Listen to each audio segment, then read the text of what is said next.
प्रश्न पूछा गया है, क्या भगवान हर गलती के लिए माफ कर देते हैं? क्या कोई भी गलत काम करके हम भगवान को बता दें, भगवान से माफी मांग लें, तो हर गलत काम के माफी मिल जाती है क्या?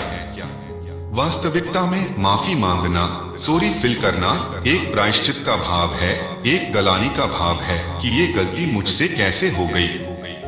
इस गलती के लिए मैं बहुत शर्मिंदा हूँ। हम रोज गलतियां करते जाएं और हम रोज माफी मांगते जाएं, तो इसका मतलब हम हृदय से माफी नहीं मांग रहे, हम हृदय से अपनी गलतियों को स्वीकार नहीं करते। कई लोग पूछते हैं कि हमारे साथ लोगों ने गलत किया, हमें धोखा दिया, पर आज वो लोग हमसे माफी मांगते हैं, तो हमें उन्हें माफ करना चाहिए या नहीं? वास्तविकता में माफी एक प्रायश्चित का भाव है।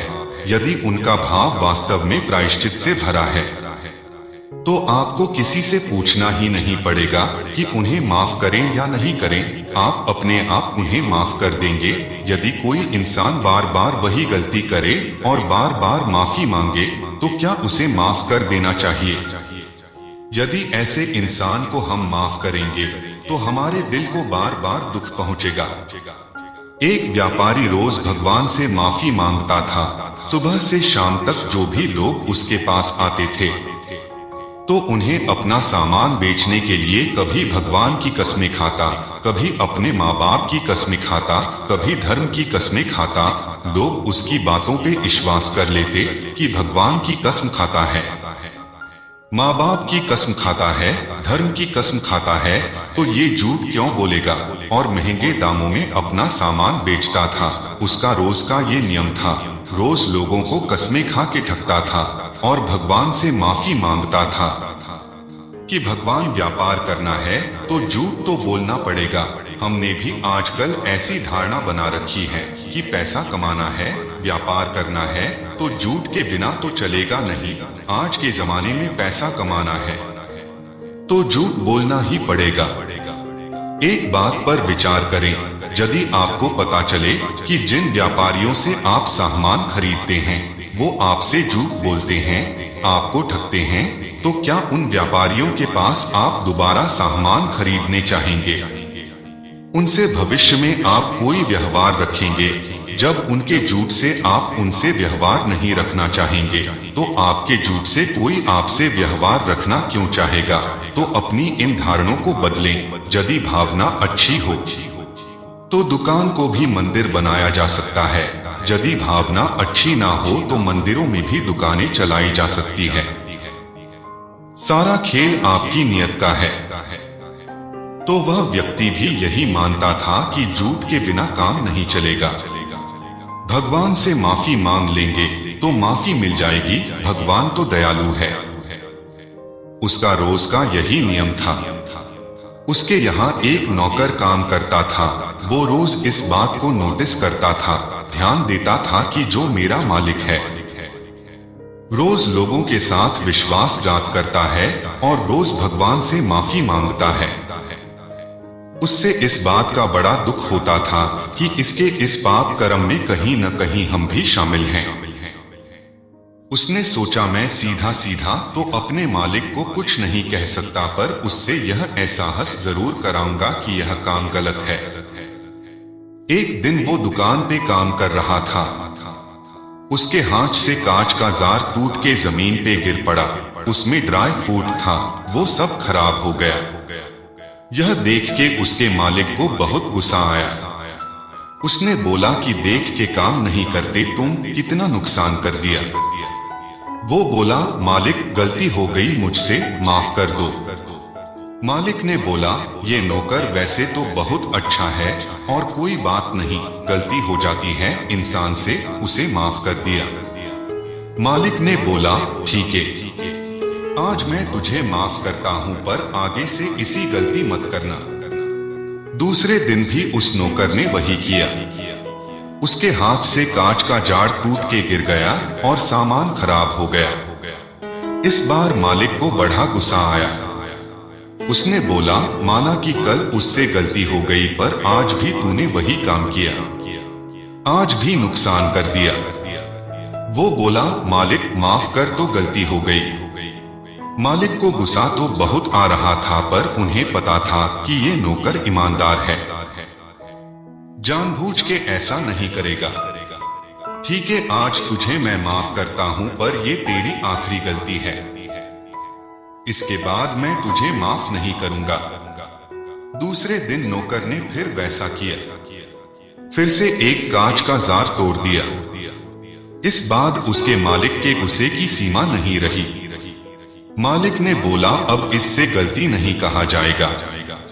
रोज जानबूझ के अगर तू एक काम कर रहा है, इसका मतलब ये तुझसे भूल से नहीं हो, वह तू जानबूझ के गलतियां कर रहा है। एक ही बात के लिए मैं तुझे बार बार माफ नहीं कर सकता, तो निकल जा मेरी दुकान से, अब नहीं माफ कर पाऊंगा मैं तुझे। मैं तो 3 दिन से गलतियां कर आप उसे माफ नहीं कर पाए। आप तो सालों से रोज वही गलतियां करते हैं और भगवान से माफी मांगते हैं, तो आपको भगवान कैसे माफ कर देंगी? भूल और गलती में बहुत फर्क है। भूल अनजाने में होती है, गलती जानबूझ के होती है। कोई व्यक्ति यदि अपनी गलती बार बार दोहरा है, तो उसे माफ करना मूर्खता है। उसको माफ करना खुद को ही नुकसान करना है। कई लोग कहते हैं कि गंगा जी नहलो तो सारे पाप उतर जाते हैं। बिल्कुल उतर जाएंगे, पर यदि आप कसम खा लें कि जिंदगी में वो पाप, वो गलतियां आप कभी नहीं करेंगे। प्रायश्चित एक ऐसी अग्नि है जिसमें आपके सारे पाप जल के भस्म हो जाती हैं। माफी मांगना और हृदय में प्रायश्चित और ग्लानि का भाव होना, दोनों में बहुत अंतर है। तो कभी ये मत सोचना हम जितनी चाहे गलतियां करते जाएं, भगवान के आगे जाके कन्फेशन कर लें, अपनी गलतियां बता के माफी मांग ले। हर गलती माफ हो जाए, जितनी जाए गलतियां करते जाओ। लोगों के साथ दोगा करते जाओ, बेईमानी करते जाओ, भगवान से माफी मांग लो, सब माफी मिल जाएगी। ऐसी गलत धारणाएं अपने मन में मत बैठाना कभी भी। यदि भूल से आपसे कोई गलती हो गई हो, तो उसकी माफी मिल सकती है। जिसकी हमने गलती की है, उससे माफी मांग लें, भगवान से माफी मांग लें। पर यदि उन गलतियों को हम दोहराते रहेंगे, तो कितना भी हम प्रार्थनाएं कर लें, उनकी माफी नहीं मिलेंगी। श्रीमद् भगवत गीता में भगवान कृष्ण ने अर्जुन से कहा, अवश्य में भुक्तव्यम कृतम कर्म शुभाशुभा। अर्जुन, अपने किए हुए हर अच्छे और बुरे कर्म का फल हर जीव को भोगना ही पड़ेगा, इसलिए कर्म करने में सावधान हो जाएं। यदि आपकी हृदय में गलानी का प्रायश्चित का भाव है, तो निश्चित आपको माफी मिलेगी। पर यदि आपके हृदय में प्रायश्चित का भाव नहीं है, आप सिर्फ मुंह से माफी मांगते हैं, तो उन कर्मों की माफी आपको नहीं मिलेगी। इसलिए कर्म करने में सावधान हो जाएं। कभी भी अपना स्वार्थ सिद्ध करने के लिए अपनी झूठी बातों से लोगों के साथ विश्वासघात न करें। कभी भी ये मान के मचले की कलयुग है। आज का समय ऐसा है, ऐसा करना ही पड़ता है। कलयुग और सतयुग दोनों हमारे व्यवहार में हैं।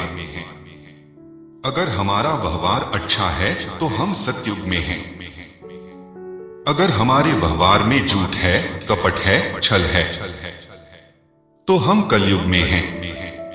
तो कभी भी ये मत समझना कि किसी के साथ छल करके, किसी के साथ ठगी करके हमने बहुत चतुराई का काम किया, हमने बड़ी होशियारी का काम किया।